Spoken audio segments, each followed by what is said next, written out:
This is Travis Jeremiah for the signature assignment of Math 143. Today is 3/16. I'm finally not sick enough to do this, so we're going to go ahead and get started. We will not be writing an introductory paragraph because we are going to be following through on the recorded presentation. This presentation revolves around the St. Louis Arch and functions and transformations around that arch. The arch is 630 feet tall and 630 feet wide at the base. It also includes an observation deck that is 65 feet long, which is centered in the peak of the arch. We need to solve these numbers of problems as well as reviewing and reflecting on our work. The reviewing the answers will be happening during parts 2, 3, and 4 as I will be checking it as I go. So we're going to start with problem 2. Write a function that will approximate the size and shape of the arch, explain our work, and explain how we determine what type of function to write, what information we used in the process for determining the final values and form of the function. If we start looking at the function right now, it's a parabola, so we know it's going to be a quadratic equation, and it's going to be going down, so the leading term is going to be negative. We also know that a graphed quadratic equation is graphed in vertex form, so that is the form I'm going to be using to find this. If we start with this bottom point at 0, 0, we know that this point is also going to be 630, 0, and we have the vertex y-coordinate will be 630. To find the vertex x-coordinate, we're going to find the average of the two, so 630 plus 0 divided by 2 is 315. So we know we have a vertex of 315, 630. Following that with the equation for vertex form, y equals ax minus h squared plus k. We're going to plug it in for what we have. So we're going to take the h and the k here, and we're going to take 0, 0, and we're going to follow this through. So we're going to start with, this is what we have right now, starting with it. So we're going to first clear this. So a negative times a negative is a positive, so it's 315 squared, 99,225. So we know that, and then we take that, put the 630 on its own, and then solve for the variable. We end up having a is equal to negative 2 over 315. So our total equation is y is equal to negative 2 over 315, x minus 315 squared plus 630. Now we can test that by going over to a graphing calculator and putting that exact equation in here. And if we get a parabola facing down with a 0, 0, 630, 0 for the x-intercepts, and a vertex of 315, 630. This is our St. Louis Arch. Now we have problem 3.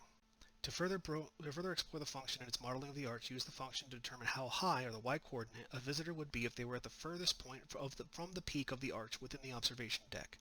So we know this observation deck is 65 feet long, and it's centered on this, so half of the observation deck either way would be the endpoints or the x-coordinates to find where we're going here.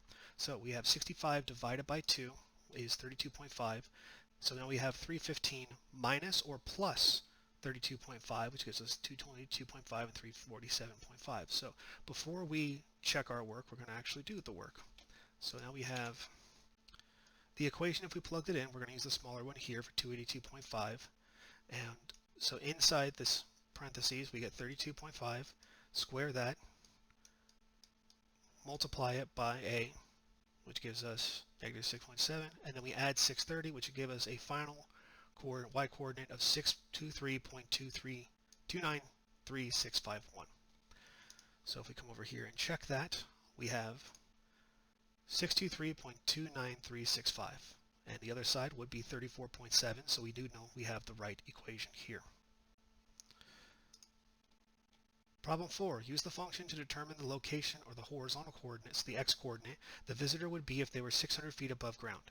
Would they be inside or outside of the observation deck? Is there only one location or more than one location at that height? We know that the vertex is 630 at the y-coordinate, so anything below is going to have more than one point. We also know that due to this, we have 623 as the y-coordinates, so anything below that is going to be outside of the observation area. So 600 right here and right here is going to be a really bad time for whoever is a part of this experiment. So all we functionally need to do is plug the y-coordinate in and solve for x. So we've started with this, negative 2 over 315, parentheses x minus 315 squared plus 630 equals 600.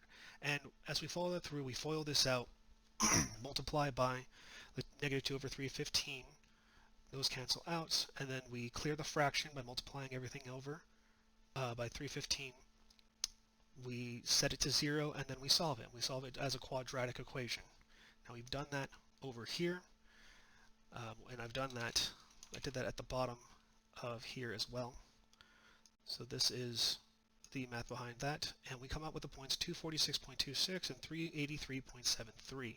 So if we take those, come over here, and we put in, again, sub for the y coordinate and solve it, we get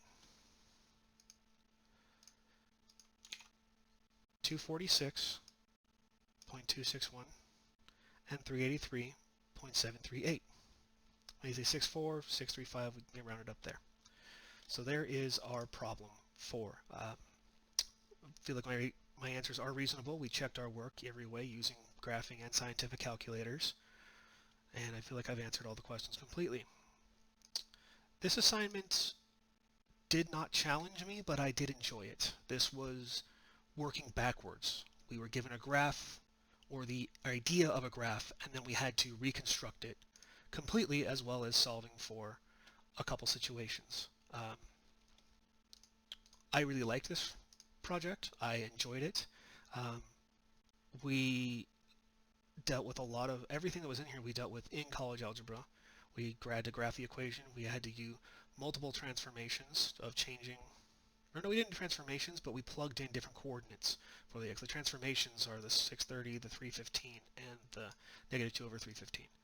I apologize. But we had to plug in and solve for different things. So a lot of plug and chugging, as we said in the class. And I enjoyed this assignment very much. Thank you very much.